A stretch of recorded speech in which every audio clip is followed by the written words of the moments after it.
নমস্কার, আমি প্রশান্ত এসে গেছি আরেকটা ভিডিও নিয়ে। আপনারা হয়তো অনেকেই জেনে গেছেন যে আমরা নতুন পথ চলা শুরু করেছি আজকে থেকে। আমাদের নতুন ইউটিউব চ্যানেল আজকে থেকে আমরা স্টার্ট করেছি এবং সেই চ্যানেলের নাম east Bengal lovers world wide. তো এই নামটার পেছনে দেওয়ার একটাই কারণ, পুরো ওয়ার্ল্ড জুড়ে যত ইস্টবেঙ্গল সমর্থক আছে বা লাভার্স আছে তাদেরকে একত্রিত করাই আমাদের উদ্দেশ্য। সেই উদ্দেশ্য নিয়ে আমরা এই চ্যানেলটার নাম দিয়েছি ইস্টবেঙ্গল লাভার্স ওয়ার্ল্ড ওয়াইড।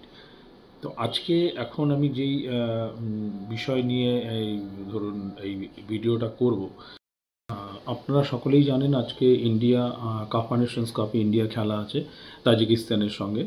রাত 9টা থেকে সেই খেলা হওয়ার কথা রয়েছে। তো এখন এই যে কাপ নেশনস কাপ হয়তো অন্য সময় হলে হয়তো এতটা গুরুত্ব পেত না বা হাইপ পেত না, কিন্তু এবার কিছু কারণের জন্যে এখন এই কাপা নেশনস কাপটা খুব গুরুত্বপূর্ণ হয়ে দাঁড়িয়েছে অনেকের কাছেই। এর পেছনে কিছু কারণ রয়েছে। কারণটা এক হচ্ছে, কিছুদিন আগে ভারতীয় সিনিয়র টিমের কোচ নির্বাচন হয়েছে। সেখানে 3জন কোচকে বেছে নেওয়া হয়েছিল। সেই 3জন কোচের মধ্যে 2জন ফরেন কোচ ছিলেন এবং একজন ইন্ডিয়ান কোচ ছিলেন। তো সেখান থেকেই খালিদ জামিলকে বেছে নেওয়া হয়েছে ইন্ডিয়ার কোচ হিসেবে। এখন সেই কোচ নির্বাচনেও অনেকের অনেক মত রয়েছে। কেউ বলছে ঠিক হয়েছে, কেউ বলছে যে না, এটা ঠিক ডিসিশন হয়নি, স্টিফেন কনস্ট্যান্টাইন আসলে হয়তো ভালো হতো। এই নিয়ে নানা লোকের নানা মত রয়েছে। এই কারণে একটা হাইপ আছে। সেকেন্ড হচ্ছে, এবার ইন্ডিয়া ক্যাম্পের জন্যে এই কাপা নেশনস কাপের জন্যে মোহনবাগান সুপার জায়ান্ট তাদের যে 7জন প্লেয়ার ডাক পেয়েছিল, সেই ক্যাম্পে তারা প্লেয়ার ছাড়েনি। এই নিয়ে অনেক বিতর্কের সৃষ্টি হয়েছে, অনেকে অনেক কথা বলেছে। তো সেই দিক থেকেও দেখতে গেলে একটা হাইপ পেয়ে গেছে এই টুর্নামেন্টটা। তো যাই হোক, আজকে ইন্ডিয়া তার প্রথম ম্যাচ খেলতে নামছে। তো এই ম্যাচ নিয়েই কিছু আলোচনার জন্যেই আসলে এই ভিডিওটা করা।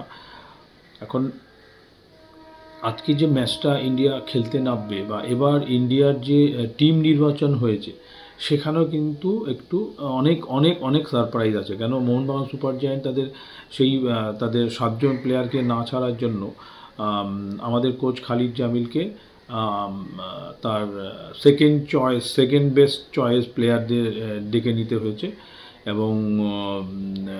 এবং এটা আমি বলবো, যেই সব প্লেয়ারগুলো চান্স পেয়েছে তাদের কাছে কিন্তু একটা বিশাল বিশাল অপরচুনিটি। এটা তাদের কাছে একটা মঞ্চ হয়ে দাঁড়িয়েছে, যেখানে তারা যদি পারফরমেন্স করে দেখাতে পারে তাহলে কিন্তু আগামী দিনে এরাই ভারতীয় টিমের মেন টিম হয়ে দাঁড়াবে। যারা হয়তো আসেনি বা যে 7জন প্লেয়ার ক্যাম্পে যোগ দেয়নি, এই প্লেয়ারগুলো যদি ভালো খেলে দেয় তখন কিন্তু সেই প্লেয়ারগুলোকে হয়তো ডাকা নাও হতে পারে। অনেকটাই নির্ভর করছে এই ক্যাম্পে যারা চান্স পেয়েছে তারা নিজেদের ফুটবলটা কিভাবে উপহার দিতে পারে। তো তাদের কাছেও একটা বিগ চ্যালেঞ্জ। তো এবার যে টিমটা এবার খালিদ ভাই বেছে নিয়েছেন, তার মধ্যে কিছু তো সারপ্রাইজ রয়েইছে। কেন, কিছু প্লেয়ার আছে যারা হয়তো তারাও ভাবতে পারেনি যে তারা ইন্ডিয়া টিমে চান্স পেয়ে যাবে। তো যাই হোক, এটা খালিদ জামিল বেছে নিয়েছেন। তার এটা after appointment of Khalid Jamil, এটা তার প্রথম কোনো টুর্নামেন্ট হবে। সেই টুর্নামেন্টে উনি ভারতের কোচ হিসাবে প্রতিনিধিত্ব করবেন। এই ম্যাচটা তার কাছেও যেমন চ্যালেঞ্জের, ঠিক তেমনিভাবে যেই সব নতুন প্লেয়ার চান্স পেয়েছে তাদের কাছেও এই খেলাটা ভীষণভাবে চ্যালেঞ্জিং আজকের দিনের জন্য। তো সেই দিক থেকে দেখতে গেলে যদি এবার আমাদের টিমটার দিকে তাকাই, এই টিমে এখন যে কারেন্ট প্লেয়ার আছে তার মধ্যে আমি মনে করি 4-5জন ফার্স্ট 11-এর প্লেয়ার আছেই অলরেডি। হ্যাঁ, রাহুল বেকে বলুন, আনোয়ার বলুন, সন্দেশ জিগান বলুন, রোশন সিং বলুন, ছাংতে বলুন, তো এরা অটোমেটিক চয়েস ফার্স্ট 11-এ। গোলকিপার বিশাল কায়েতের জায়গায় হয়তো সিন্ধু বা আমরিন্দার শুরু করতে পারে। তো সেদিক থেকে দেখতে গেলে আমাদের যে ফুল স্ট্রেংথ ছিল তার 50% নিয়ে আমরা এই কাপ খেলতে চলেছি। এবার বাদবাকি যেসব প্লেয়ার আছে তারা কিন্তু অটোমেটিক ফার্স্ট চয়েস প্লেয়ার না, ঠিক আছে? তো এখন দেখার এরা আজকে চান্স পেয়ে নিজেদের কতটা উজাড় করে দিতে পারে তার ওপর পুরোটা নির্ভর করবে। আমি আশা করব আমাদের খালিদ ভাই যেমন তার দিক থেকে আপ্রাণ চেষ্টা করবে, সিমিলারলি আমাদের যেসব প্লেয়ার এবার চান্স পেয়েছে, বিশেষ করে আমি মনবীর সিংয়ের কথা বলবো, জামশেদপুরের স্ট্রাইকার। এটা কিন্তু খালিদ জামিলের কি বলবো মাস্টার স্ট্রোক বলা যেতে পারে। আমরা কেউ ভাবতেই পারিনি যে এই প্লেয়ারটা ভারতীয় টিমে চান্স পেয়ে যাবে। এই ডুরান্ড কাপে তার পারফরমেন্স দেখে কিন্তু খালিদ জামিল এই প্লেয়ারটাকে সিলেক্ট করেছেন, প্লাস আরও একজন আর্মির একজন প্লেয়ার স্ট্রাইকারকে উনি সিলেক্ট করেছেন ফর ইন্ডিয়ান স্কোয়াড। তো এই ধরনের প্লেয়ারের কাছে কিন্তু আজকে এই টুর্নামেন্টটা, আজকের দিন না, এই টুর্নামেন্টটা কিন্তু ভীষণ একটা মানে কি বলবো অপরচুনিস্টিক তাদের জন্যে।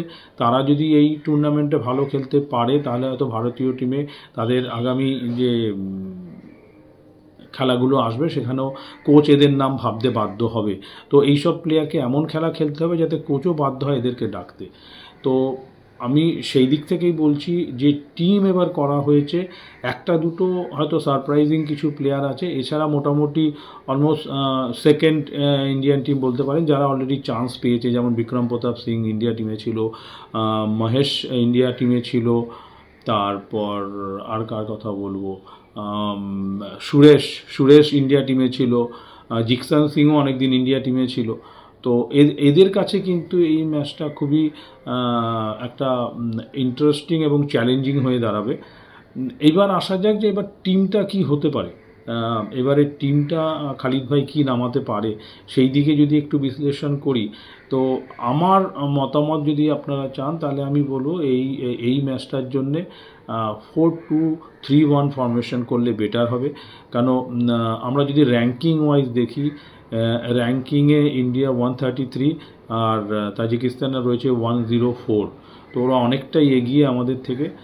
আমরা কিন্তু একসময় 104, 107, 10 এই রেঞ্জেই ছিলাম, বাট লাস্ট 1-2 বছরে আমাদের এমন অবনতি হয়েছে যে আমরা প্রায় 30 ধাপ পিছিয়ে গিয়ে 133-এ এখন আমরা দাঁড়িয়ে আছি। জানি না আমরা আর কত নিচে নামবো।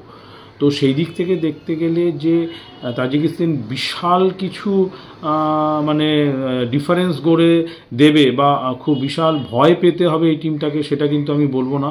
একটু যদি বুদ্ধি করে খেলা যায় আমার মনে হয় ইন্ডিয়া ভালো ফুটবল উপহার দিতে পারে। তো সেই জন্য আমি বলছি 4-2-3-1 যদি এই ফরমেশনটা যদি বেছে টিমটা করে, আমার মতে একটু দেখে খেলে নিতে পারলে আমার মতে বেটার হবে। সেক্ষেত্রে গোলে আমি রাখবো সিন্ধুকে, রাইট ব্যাকে আমি রাখবো বেকেকে। এবার আমি যদি স্টপার ব্যাকে আসি তাহলে অবভিয়াসলি আনোয়ার আলী, তার সঙ্গে সন্দেশ জিঙ্গান থাকবে, আর লেফট ব্যাকে থাকবে রোশন সিং।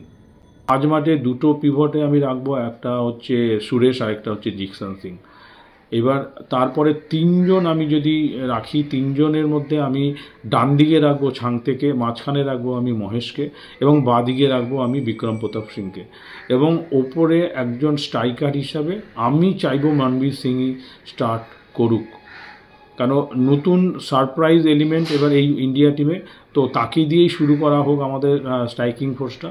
তো আমার মতে 4-2-3-1 formation will be the correct for today's game.